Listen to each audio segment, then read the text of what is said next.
Shalom, selamat malam Bapak Ibu Saudara yang dikasihi Tuhan Yesus Kristus. Selamat berjumpa dalam renungan pada malam hari ini.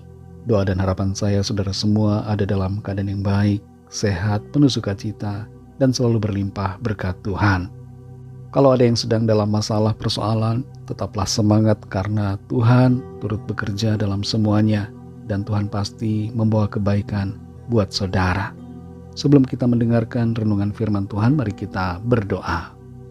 Bapa Surgawi, Bapa dalam nama Tuhan Yesus Kristus, kami mengucap syukur untuk pimpinan-Mu di sepanjang hari ini. Tuhan sudah menolong kami dalam segala aktivitas kami.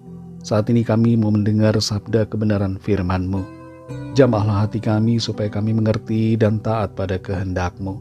Dalam nama Tuhan Yesus kami berdoa. Haleluya. Amin.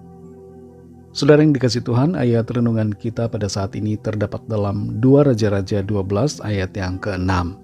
Tertulis demikian. Tetapi dalam tahun ke-23 zaman Raja Yoas, para imam belum juga memperbaiki kerusakan rumah itu. Saudara yang dikasih Tuhan, Ratu Victoria menjabat sebagai Ratu Inggris selama 63 tahun 216 hari.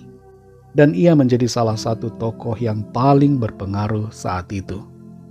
Ketika Ratu Victoria masih kecil, dia tidak tahu bahwa dia akan menjadi pewaris tahta Inggris. Salah seorang gurunya yang ditugaskan untuk mempersiapkannya untuk situasi masa depan merasa frustrasi karena tidak dapat memotivasi Victoria dalam berbagai hal yang diperlukan. Victoria tidak menganggap serius akan studinya. Akhirnya gurunya memutuskan untuk memberitahunya bahwa suatu hari nanti dia akan menjadi Ratu Inggris. Setelah mendengar hal itu, sikap Victoria mulai berubah. Ia mulai jadi anak yang bertanggung jawab dalam berbagai hal. Kita semua punya tanggung jawab yang harus kita jalankan dengan baik. Tapi sayangnya, tanggung jawab seringkali disalahgunakan, diabaikan, atau diremehkan oleh banyak orang yang seharusnya mengemban tanggung jawab itu. Dalam 2 Raja-Raja pasal 12 ayat 6 ini tertulis, tetapi dalam tahun ke-23 zaman Raja Yoas, para imam belum juga memperbaiki kerusakan rumah itu. Para imam yang bertugas di rumah Tuhan telah diberikan tanggung jawab dalam pelayanan dan juga diberi tanggung jawab khusus oleh Raja Yoas untuk memperbaiki bagian-bagian yang rusak dari rumah Tuhan yang ada di Yerusalem.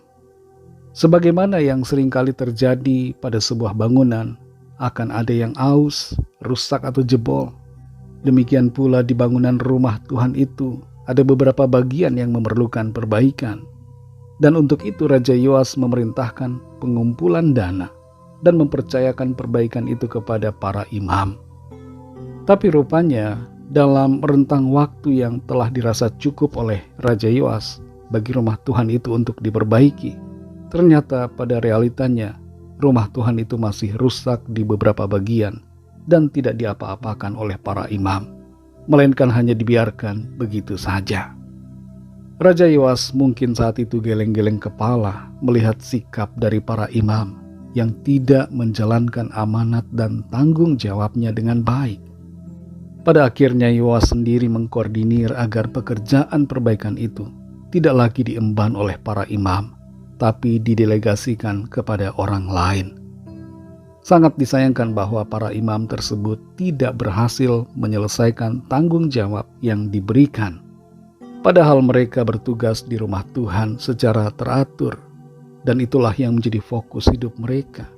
Tapi mereka tidak mementingkan untuk memperbaiki rumah Tuhan itu. Saudara yang dikasih Tuhan, kalau kita diberikan tugas dan tanggung jawab, alangkah baiknya agar kita menjadi pribadi yang mengemban tanggung jawab itu dengan sebaik-baiknya. Apapun tugas kita, sekecil apapun, lakukanlah dengan serius dan segenap hati. Secara rohani, ayat ini berbicara kepada kita tentang pentingnya menjaga rumah Tuhan dalam hidup kita, yaitu diri kita secara pribadi.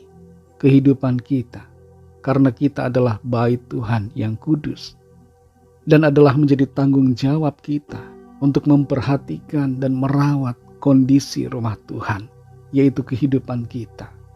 Perhatikanlah apakah hidup kita ini sebagai bait Tuhan ada yang rusak di berbagai aspek. Adakah yang perlu diperbaiki? Adakah sifat dan sikap kita yang harus kita tinggalkan? Mari jangan biarkan bait Tuhan atau rumah Tuhan, yaitu hidup kita secara pribadi, tubuh kita ini, menjadi terbengkalai bertahun-tahun. Tidak ada hubungan dengan Tuhan, tidak ada persekutuan yang erat dengannya, tidak ada ibadah di dalamnya, rusak karena dosa, rusak karena pergaulan yang salah.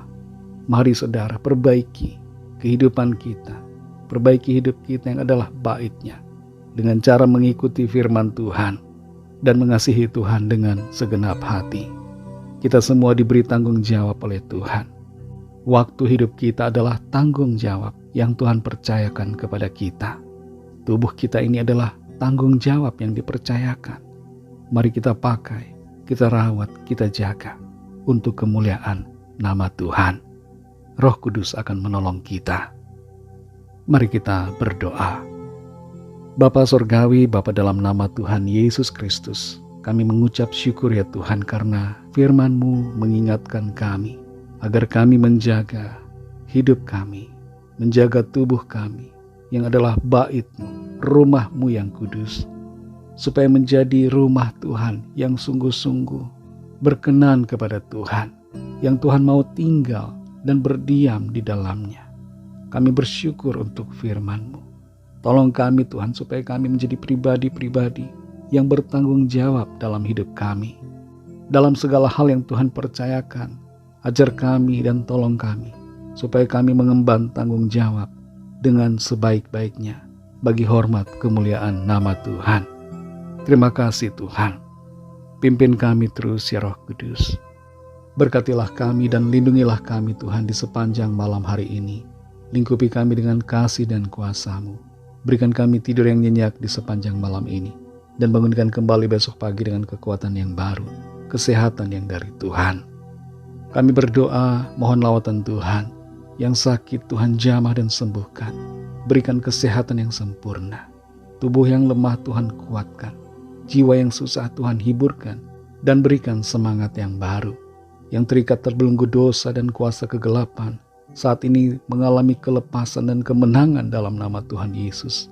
Dan yang sedang dalam persoalan, masalah, pergumulan apapun, Tuhan berikan jalan keluar yang ajaib. Mujizat Tuhan dinyatakan bagi setiap kami. Terima kasih Tuhan. Kami berdoa bagi bangsa dan negara kami Indonesia, bagi semua bangsa di dunia ini, agar Tuhan melawat dan mencurahkan Roh Kudus-Mu, sehingga setiap orang dari segala bangsa mengenal Engkau ya Tuhan sebagai Tuhan dan Juru Selamat dan percaya kepadamu. Terima anugerah keselamatan. Ampunilah kami Tuhan akan kesalahan kami, seperti kami juga mengampuni orang yang bersalah kepada kami. Dan tuntunlah kami selalu supaya kami ada dalam jalan kebenaran-Mu. Terima kasih Tuhan. Dalam nama-Mu yang kudus, nama Tuhan Yesus Kristus, kami sudah berdoa dan mengucap syukur. Haleluya, terimalah berkat Tuhan. Tuhan memberkati engkau dan melindungi engkau. Tuhan menyinari engkau dengan wajah-Nya dan memberikan kasih karunia. Tuhan menghadapkan wajah-Nya kepadamu dan memberikan damai sejahtera. Berkat anugerah dari Bapa Surgawi, kasih karunia dari Tuhan Yesus Kristus, dalam persekutuan dengan Roh Kudus, menyertai kita semua sekarang ini dan sampai selama-lamanya. Dalam berkat nama Tuhan Yesus Kristus. Haleluya, amin. Puji Tuhan, saudara yang dikasihi Tuhan, saya percaya firman Tuhan menjadi berkat dan kekuatan buat saudara semua, dan Roh Kudus akan menolong saudara untuk lebih lagi memahami kebenaran firman Tuhan. Tuhan Yesus memberkati saudara semua.